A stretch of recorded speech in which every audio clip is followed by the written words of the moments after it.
Hello and welcome to UMD News for this hour. I am Shimelis Gebremichael in the headlines. UN chief suggests Ethiopia blocked famine declaration in Tigray. Dollar squeeze accelerating inflation pummel Ethiopian currency. Dutch appeals court convicts Ethiopian of war 1970s crimes. And now we'll move into the news in details. We invite you all to stay with the program. In the meantime, please do not forget to like and share our programs and subscribe to our YouTube channel. This is UMD News with me, Shimelis Gebremichael. And now here are the news in details.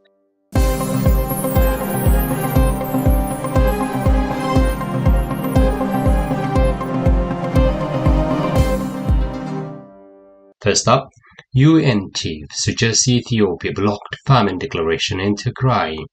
The international system for declaring a famine is broken, the former humanitarian chief of the United Nations has warned, implying that it is being manipulated by governments trying to hide their abuses. Mark Lowcock, who was the UN Under-Secretary General for Humanitarian Affairs until last year, said that Ethiopia had managed to block a declaration of famine in the Tigray region in 2021. Ethiopian government forces and allied Eritrean soldiers have been accused of systematically blocking food and medical aid to the region in an attempt to starve the Tigrayan rebels into submission. Despite the estimates of hundreds of thousands facing starvation, Mr. Lowcock says the Ethiopian government managed to stop any formal declaration of a famine through heavy lobbying. He said at the online event on last Tuesday, "At the end of my time in the UN, it was clear to me that there was famine in Tigray, and the only reason it wasn't declared was because the Ethiopian authorities were quite effective in slowing down the whole declaration system." He said in early June 2021, at the end of his term at the United Nations, Mr. Lowcock broke ranks and told the Telegraph that starvation was being used as a weapon of war in the conflict. "People need to wake up. There is now a risk of a loss of life running into the hundreds of thousands or wars." While there is currently a fragile and patchy ceasefire between the Tigrayan forces and the Ethiopian government, the humanitarian situation is still dire.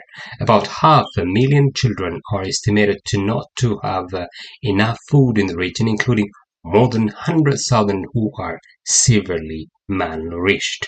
The United Nations estimates that carrying food and essential supplies need to arrive in the region every day to meet current needs, but only a fraction of that is making it through.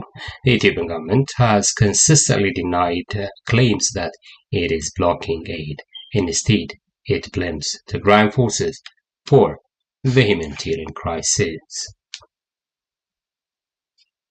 Dollar squeeze accelerating inflation pummel Ethiopian currency. Surging inflation and a shortage of hard currency in Ethiopia are driving up the price of US dollars on the black market and spurring increased use of cryptocurrencies. The birr traded at 82 per dollar on the informal market on June 6, down 26% since the start of last month, according to two traders in the capital, Addis Ababa, who asked not to be identified for fear of reprisals by the authorities. The Ethiopian currency's official rate is currently 52 birr per dollar. Consumer prices rose an annual 37% in April, mainly driven by soaring food and fuel costs. Latest available data from the Central Statistics Agency show, and costs have continued to rise as Russia's war with Ukraine grinds on.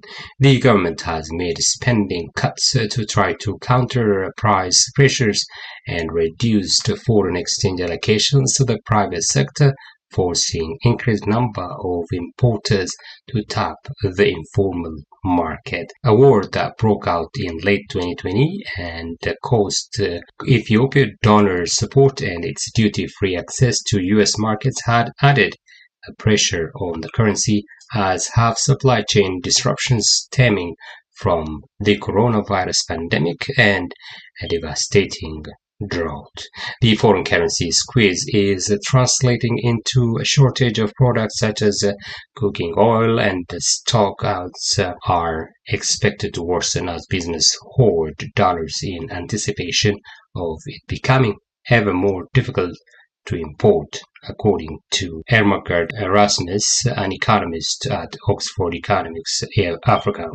She warned that maintaining an artificially high birr exchange rate will undermine the competitiveness of Ethiopian exports.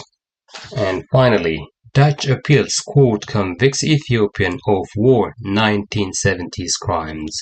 A Dutch appeals court upheld last Wednesday the conviction and life sentence of a 67-year-old Ethiopian Dutch man who was found guilty of war crimes committed under a brutal Marxist regime that ruled Ethiopia in the 1970s. Shetu Alamu, who was too ill to attend the appeal hearing in his case, had sought to have the 2017 convictions quashed. But the International Crime Section of the Hague Court of Appeal convicted him for his part in the 1977-1978 purge by the Derg regime of former dictator Mengistu Haile Mariam, known as the Red Terror. Some experts say that 150,000 university students, intellectuals, and politicians were killed as the regime brutally stamped out opposition groups. Human Rights Watch has described what happened in Ethiopia as one of the most systematic uses of mass murder by a state ever witnessed in Africa. Alamu was Derg's representative in Gojam province in 1978 while its forces battled the Ethiopian People's Revolutionary Party, one of several opposition groups. The court said war crimes were committed in the province with the knowledge and participation of the defendant. According to an English-language summary of the appeals court's ruling, hundreds of victims, many of them young students, were arrested without just cause and detained in inhuman condition. Some were severely tortured, and the vast majority were sentenced to prison without trial. A number of the victims were sentenced to death.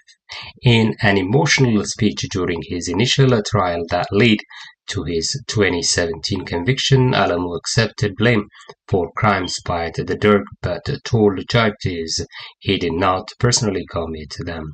Alamu was tried in Dutch court because he moved to the Netherlands in the early 1990s and was granted Dutch citizenship in 1998.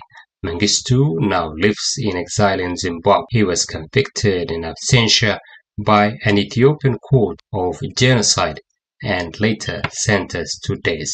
If Ethiopia is willing, the Zimbabwe government has recently said that it will hand over Mengistu Haile Mariam to Ethiopia, according to a recent information that we read on different media outlets. Well, dear viewers and listeners, with that, we come to the end of the news for today. This has been Shimelis Gebremichael with UMD Media News. Please do not forget to like and share our program and subscribe to our YouTube channel. You can follow our programs through our other platforms to become the first to know what is going on in Ethiopia, the Horn, Africa, and the world in general. You can easily reach us via our email address newstips2020umd@gmail.com. Thank you for watching and have a good one.